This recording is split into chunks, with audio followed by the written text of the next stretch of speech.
Begini, di pewayangan itu ada seorang tokoh yang dia memilih turun ke bumi dibanding tinggal di alam langit yang disebut dengan alamnya para dewa.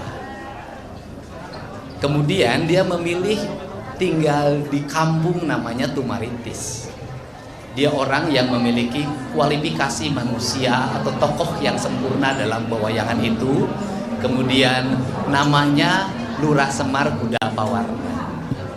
Ciri dirinya sangat memahami Tuhan secara utuh, tetapi dalam kehidupan kesehariannya selalu dihinakan oleh Dorna yang merasa paling pandita, paling mengerti ilmu pengetahuan. Dan dia itu ciri rambutnya adalah jambul ke atas satu, yang menunjukkan adalah perjalanan hidupnya walaupun tiap hari berkeringat sebagai petani, hidup di tengah-tengah masyarakat biasa, bahkan jabatannya hanya sebagai lurah, tetapi dia manusia mulia yang tidak pernah memperlihatkan kemuliaannya, membangun kemuliaan dirinya dibanding dengan kesombongan dalam ritualitas.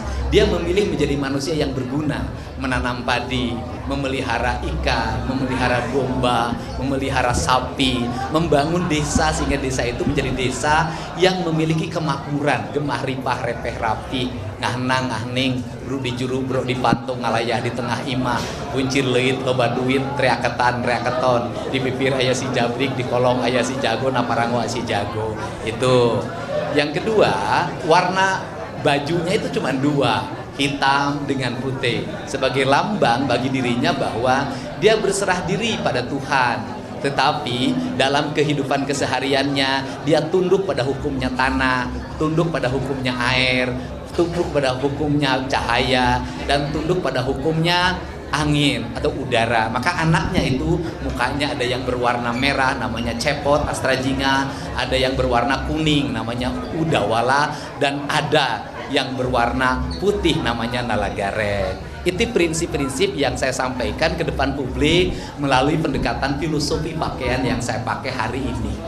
Dan pada saat ini juga saya menyampaikan turut bela sungkawa karena saya termasuk orang yang terjebak hampir 1 jam tadi macet di Cipularang karena ada kecelakaan.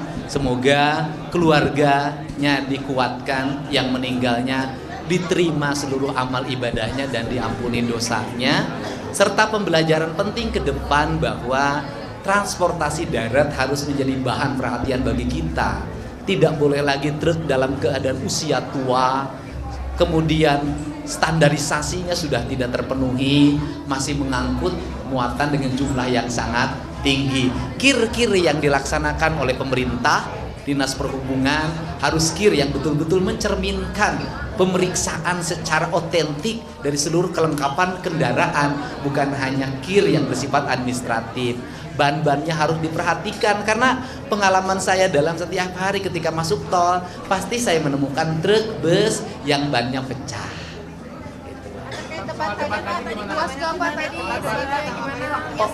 Debat itu kan bukan persoalan puas dan tidak puas. Debat itu adalah kemampuan kita mengartikulasikan materi dalam ucapan-ucapan yang bisa diterima oleh publik dan dipahami. Karena yang nonton kita ini rakyat Jawa Barat dan rakyat Indonesia.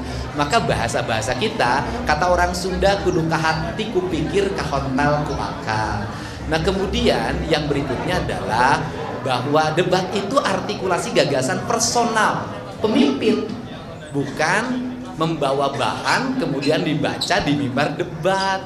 Kan di situ keterujian pemimpinnya tidak terlihat, karena pemimpin itu kan harus kaya akan gagasan. Ingat bahwa kita ini bukan pelaksana teknis dinas sebagai kepala bidang, kepala biro, kepala dinas, bukan sekda kita, bukan. Kita dipilih menjadi gubernur yang harus melahirkan gagasan-gagasan besar yang itu diterjemahkan secara teknis oleh perangkat pemerintah, oleh para kepala organisasi perangkat daerah. Nah ini kan problem kita ini, dan debat itu materinya saya lihat sangat teknis, dan itu sesungguhnya jawaban-jawaban itu jawaban-jawaban yang biasa dikerjakan oleh para pekerja teknis pemerintah.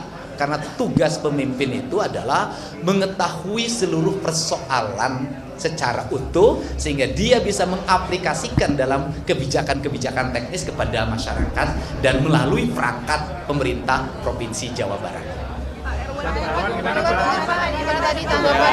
Seperti tadi disampaikan oleh Kang Deddy selaku Cagup, bahwa debat ini bukan suatu hal yang baru bagi kita, tapi ini adalah pembelajaran bagaimana kita menyampaikan kepada masyarakat secara baik bagaimana program-program kita. Dan Kang Deddy bukan akan melaksanakan ketika nanti jadi gubernur, ini sudah dilaksanakan. Begitupun saya pernah di pemerintahan. Jadi bagaimana nanti ke depan ketika kami sudah terpilih, kami pun akan terus dekat dengan masyarakat. Kami akan lebih sering di masyarakat dibanding duduk di belakang meja. Duduk di kursi belakang meja itu bukan kebiasaan kami, tapi kami lebih sering ke masyarakat, selesaikan persoalan yang ada di masyarakat secara langsung. Jadi tidak lagi kami bawa ke meja kerja sehingga bertumpuk lupa apa yang disampaikan oleh masyarakat. Insya Allah kami dengan Kang Deddy akan selalu turun ke masyarakat dengan program-program kami, visi misi kami Jabar Istimewa. Terima kasih. Ya sebenarnya kan kalau waktu yang memiliki keterbatasan, saya kan harus mengejar intonasi bahasa dengan waktu cepat untuk bisa menyampaikan pokok pikiran. Dan yang paling utama debat itu adalah uji pemimpin agar berpikir otentik. Kalau berpikir otentik itu berpikir yang keluar dari pikirannya, yang disampaikan kepada publik. Bahan bacaan yang ada di rumah itu adalah hanya bacaan-bacaan literasi yang tidak dibawa dalam ketika ujian. Karena kalau ujian kan tidak boleh buat catatan.